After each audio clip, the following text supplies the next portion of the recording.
Hi, I'm going to take you through what you need to do to change the screen and the controller if you have an issue with either one or both. We would recommend that if you have an issue with the screen, you change the screen and the controller, and likewise if you have a controller issue, change both as well. Step one, and most importantly, is to take the battery off before we start anything else. So unlock it and slide the battery off. Now the tools you're going to need for this are fairly simple. We need 2 Allen keys, a 2.5, a 3, a pair of snips, some zip ties, in my case, a pair of glasses.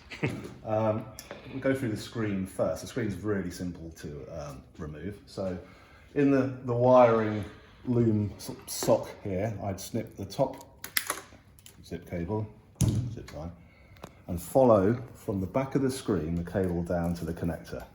You'll know it's the right one because when you open it, it'll be green.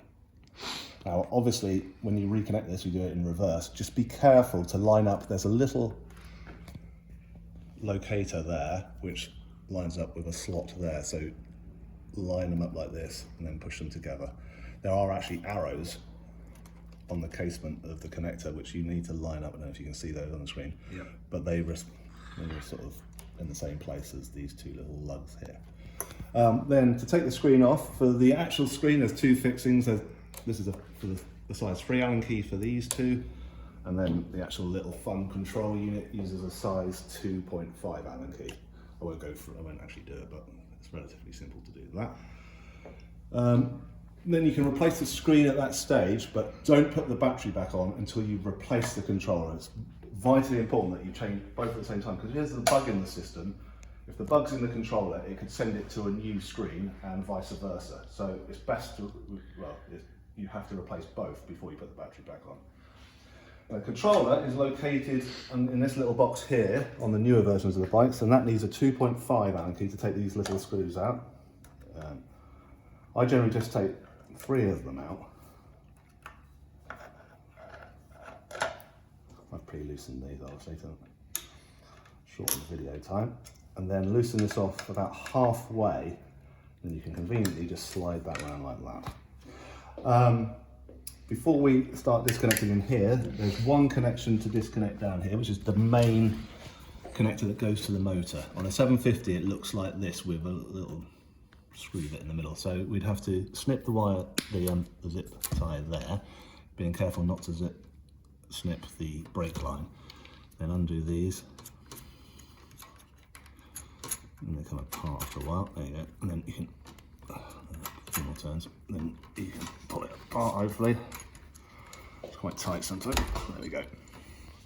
Obviously, when you do it in reverse, make sure these line up. Again, there's arrows on all the connectors, but they're fairly tricky to see, but I don't know if you can make out that arrow there, which would have to line up with the arrow on this one. Then again, before we go into the box, there's one more connector, which is the rear light connector, which is hidden behind the mudguard there. Be careful to hold both sides when you pull them apart. And that's that one disconnected. Then we can go into the box itself and start disconnecting all. They are a bit fiddly because it's a tight fit in here, but if I can disconnect them one at a time. Again, this one here is from the speed sensor there. These are fairly, especially in the cold weather, they can be a bit tricky to disconnect. I might have to heat this one up a bit. Yeah, in fact, I'm going to do that. Come on now.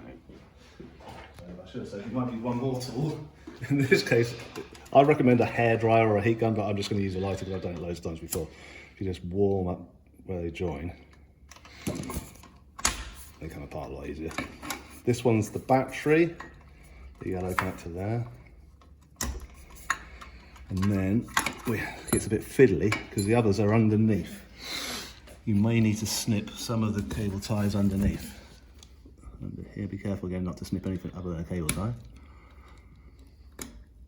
Saying that, it's tricky, isn't it? And that one there. And there's one more there. Just see it now. There we go.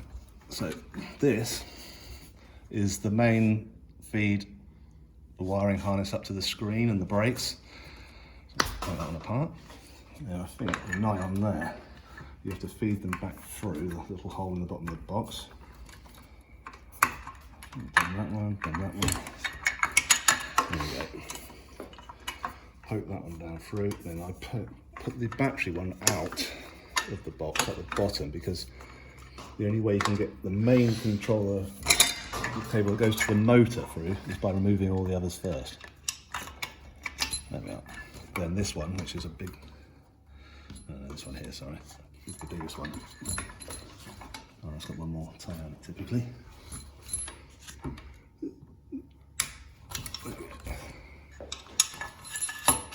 There you are, and that's the controller out.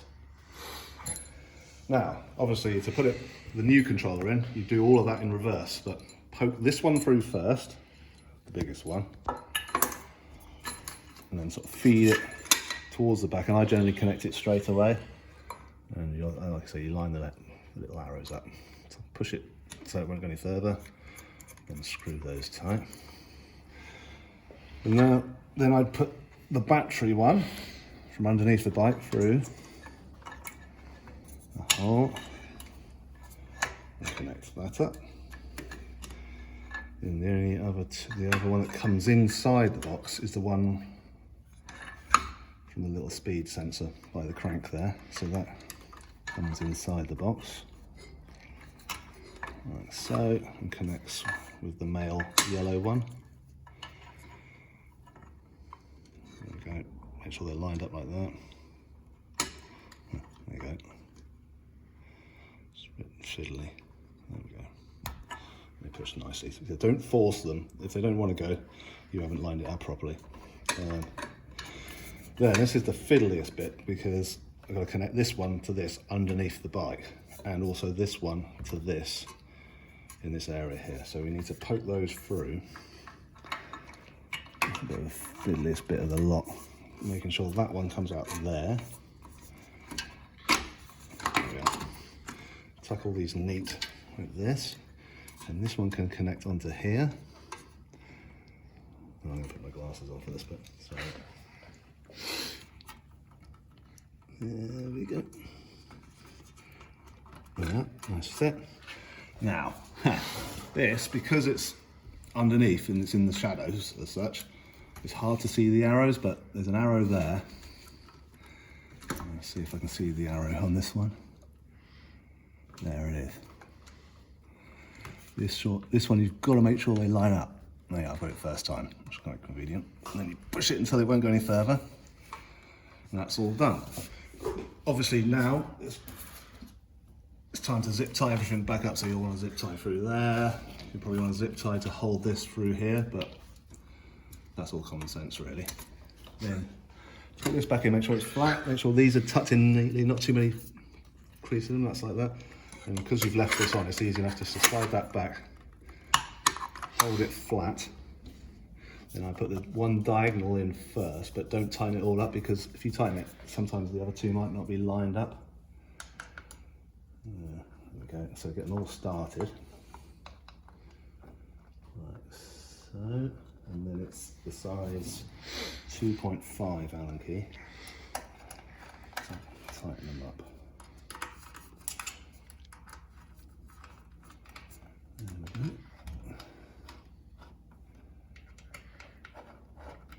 Obviously tighten a bit more than that. Then we can put the battery back on. Very important. Put the battery back on. I always lock it by default. And switch on your screen how you normally would. You haven't plugged the screen in? And I haven't plugged the screen in. I was just checking. Let's keep Chris on his toes. That would have been disastrous, so let's start again. Screen in. And come on.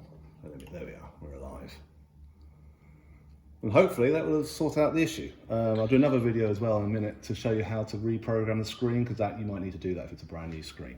But that's it for now.